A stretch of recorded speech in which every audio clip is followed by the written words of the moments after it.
तिल आपके चेहरे पे या शरीर पे कहीं भी हो सकते हैं। एंड बहुत बार लोग आते हैं जिनके फेस पे बहुत ही प्रोमिनेंट मोल्स आते हैं और उन्हें हटवाना चाहते हैं। नमस्ते, मेरा नाम है doctor शंकिला Mittal, MB dermatology Maulana Azad medical college से, और मैं दिल्ली में स्थित एक स्किन केयर स्पेशलिस्ट हूँ। आज हम बात करेंगे मोल्स यानी बॉडी पे या फेस पे होने वाले तिल और मस्सों के बारे में। इस वीडियो में हम बात करेंगे कि मोल्स कैसे बनते हैं, आप इन्हें कैसे हटवा सकते हैं, वो क्या डेंजर साइंस है जिससे हमें पता चलता है कि कहीं इनमें कैंसर का खतरा तो नहीं, और एंड में हम बात करेंगे कुछ घरेलू नुस्खों की जो लोग अपनाते हैं इनको खुद से हटाने के लिए। सबसे पहले हम बात करते हैं कि ये मोल्स कैसे बनते हैं। मोल्स या तिल बॉडी पे या फेस पे कहीं भी बन सकते हैं। ये कभी कभी सिर्फ एक होता है या कभी कभी कुछ लोगों का पूरा फेस मोल से भर जाता है। इसके बनने के कॉमन कारण होते हैं, सबसे पहले तो सन एक्सपोजर। जो लोग धूप में ज्यादा काम करते हैं, ज्यादा धूप में घूमते हैं, उनमें तिल बनने के चांसेस ज्यादा होते हैं। उसके अलावा एक इम्पॉर्टेंट कारण है जेनेटिक प्रीडिस्पोजिशन। कभी कभी मोल्स फैमिली में रन करते हैं। अगर आपकी फैमिली में बाकी फैमिली मेंबर्स को तिल ज्यादा निकलते हैं तो हो सकता है कि आपको भी तिल ज्यादा निकले। इसके अलावा एक इम्पॉर्टेंट रीजन है मेडिसिन या फिर थेरेपीज जो आपकी अगर चल रही हो तो उसकी वजह से आपको तिल ज्यादा निकल सकते हैं। जैसे कि अगर कैंसर के लिए आपकी कोई कीमोथेरेपी या इम्यूनोथेरेपी चल रही हो, या फिर आपको पेम्फिगॉइड या पेम्फिगस के छालों की परेशानी हो, या किसी बॉडी पे अगर कोई घाव होता है, कहीं पे स्किन जल जाती है, जब वो हील होती है तो वो हीलिंग प्रोसेस में बॉडी पे तिल बन सकते हैं। इसके अलावा डार्क स्किन वाले लोग यानी कि इंडियन स्किन में मोल्स बनने के चांसेस व्हाइट्स यानी यूएस एंड वेस्ट की पॉपुलेशन से ज्यादा होता है। अब हम बात करते हैं कि ये मोल्स बनते कैसे हैं। नॉर्मली जब हमारी बॉडी के सेल्स डिवाइड करते हैं तो उनसे मेलानोसाइट्स बनते हैं, पर कभी कभी ये जो स्टेम सेल्स हैं मेलानोसाइट्स की जगह नीवो मेलानोसाइट्स बनाने लगते हैं, जो एक क्लस्टर में ग्रुप की तरह इकट्ठे होकर तिल बना देते हैं। बॉडी में जो तिल होते हैं वो 3 तरह के होते हैं। एक तो होता है जंक्शनल नीवस, जिसमें जो नीवो मेलानोसाइट्स हैं वो सिर्फ स्किन के एपिडर्मिस और डर्मिस के जंक्शन पे होते हैं। दूसरा होता है डर्मल नीवस, जिसमें ये जो सेल्स हैं वो डर्मिस में यानी स्किन में डीप होते हैं। और तीसरा होता है कंपाउंड नीवस, जिसमें ये सेल्स स्किन की जंक्शन पे और डीप दोनों जगह पे होते हैं। हमें कैसा पता चलेगा कि आपको किस तरह का मोल है? जंक्शनल नीवस एकदम फ्लैट तिल की तरह होता है, वो ऊपर से उभरा हुआ नहीं होता, एकदम फ्लैट होता है और लाइट ब्राउन या डार्क ब्राउन से ब्लैक कलर का हो सकता है। जो डर्मल नीवस होते हैं वो स्किन कलर के होते हैं और वो ऊपर से उभरे हुए होते हैं।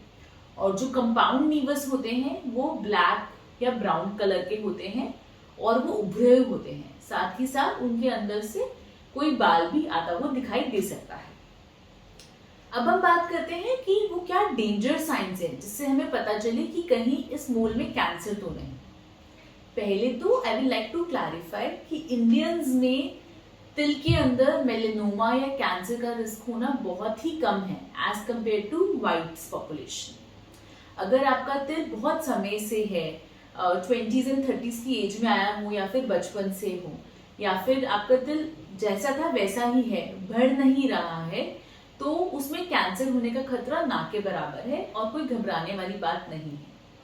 कुछ रिस्क फैक्टर्स जिससे आपको पता चल सकता है कि कहीं आपके तिल में कैंसर तो नहीं, वो है कि अचानक से अगर आपके बहुत सारे तिल निकलने लगे और वो तेजी से बढ़ने लगे, जैसे कि कुछ हफ्ते या महीनों में भी आपका जो तिल का साइज है वो बढ़ने लगे, या आपकी जो तिल है वो लेट एज पे निकले, जैसे 60 ईयर्स के बाद या उसकी एज के बाद आपके नए तिल निकलने लगे, तो उनमें कैंसर का रिस्क हो सकता है। अगर आपके जो तिल है उसका कलर चेंज होने लगे, एक तिल बहुत समय से तो काला या डार्क ब्राउन कलर का था पर अब उसका कलर चेंज होके रेड या ब्लू होने लगा है, तो भी उसमें कैंसर का रिस्क हो सकता है। या फिर अगर आपका तिल फैलने लगे और उसके आसपास के बॉर्डर्स इरेगुलर होने लगे, या उसमें से अचानक से बहुत खुजली होने लगे, या ब्लीडिंग होने लगे, या उसमें कोई घाव बन जाए, तब भी उसमें कैंसर होने का खतरा हो सकता है।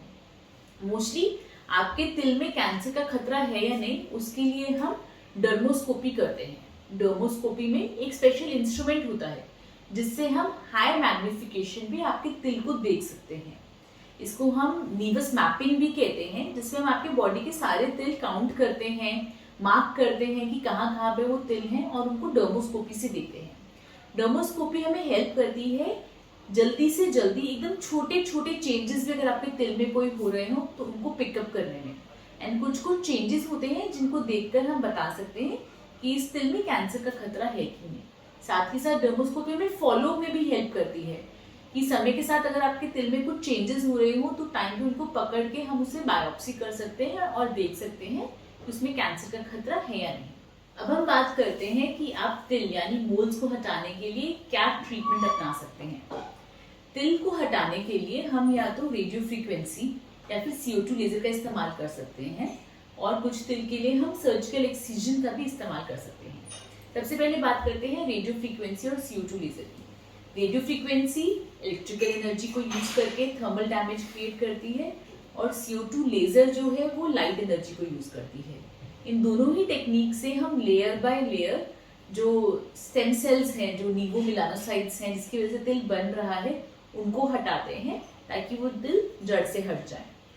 तिल अगर आपको ऊपर ऊपर दिख रहा है तो वो सिर्फ उतना नहीं है, वो नीचे भी जा रहा है, इसलिए सिर्फ ऊपर ऊपर से हटाना काफी नहीं है। जरूरी है कि स्किन के अंदर जो उसकी रूट जा रही है उसको भी हटाएं ताकि तिल जड़ से खत्म हो। इसलिए ये बहुत ही स्किलफुल जॉब है और बैलेंस बना के करना पड़ता है ताकि निशान भी कम से कम पड़े और तिल भी पूरी तरह खत्म हो जाए और दोबारा ना आए। तो हम तिल को हटाने के लिए रेडियो फ्रीक्वेंसी और CO2 लेजर इन दोनों का ही इस्तेमाल कर सकते हैं। अगर आपका तिल बहुत ज्यादा डार्क हो और डीप हो, यानी कंपाउंड नीवस हो, और साथ साथ उसमें बाल भी आ रहे हो, तो रेडियो फ्रीक्वेंसी या CO2 लेजर से बेटर होता है कि उसे हटाने के लिए हम सर्जिकल एक्सिजन का यूज करें। सर्जिकल एक्सिजन के लिए भी हम डिफरेंट टेक्निक्स यूज कर सकते हैं डिपेंडिंग ऑन कि तिल छोटा है या बड़ा। अगर आपका तिल 3 मिलीमीटर या उससे कम है तो हम उसे पंच एक्सिजन से हटा सकते हैं, जिसमें तिल के ही साइज के स्पेशल पंचेस आते हैं, जिससे हम तिल को हटाकर वहां पर ही टाका लगा देते हैं। और अगर वो तिल बड़े साइज का है तो उसको हम स्कैल्पल एक्सिजन यानी ब्लेड से हटा सकते हैं। तिल को हटाने के बाद हम उसको डबल लेयर में क्लोज करके टाके लगाते हैं ताकि निशान कम से कम पड़े।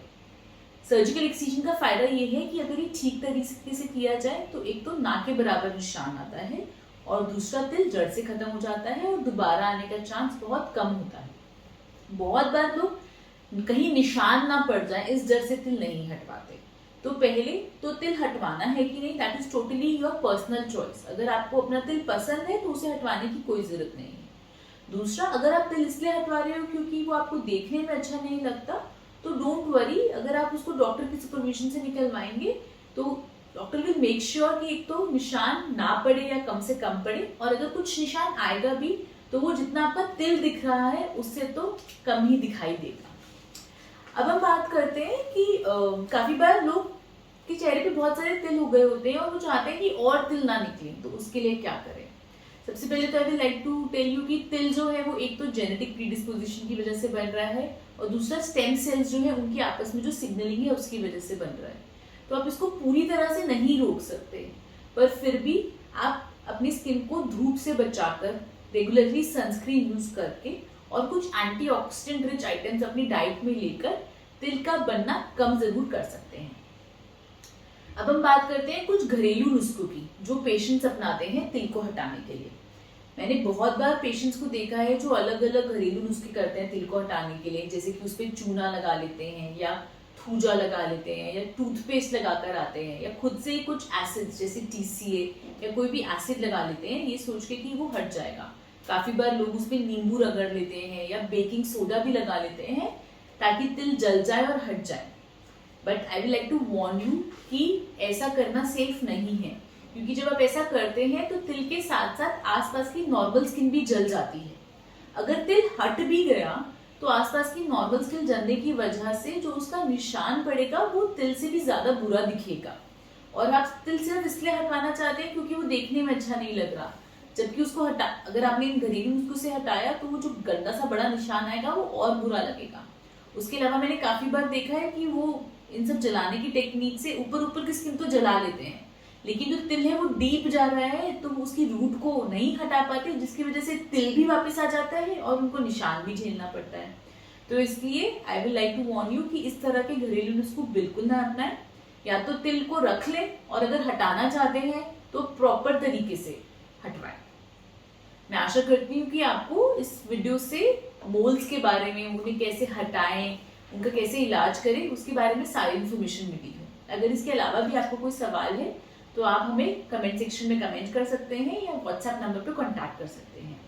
अगर आपको हमारा वीडियो पसंद आया हो तो हमारे चैनल को लाइक, सब्सक्राइब और शेयर जरूर करें। Thank you.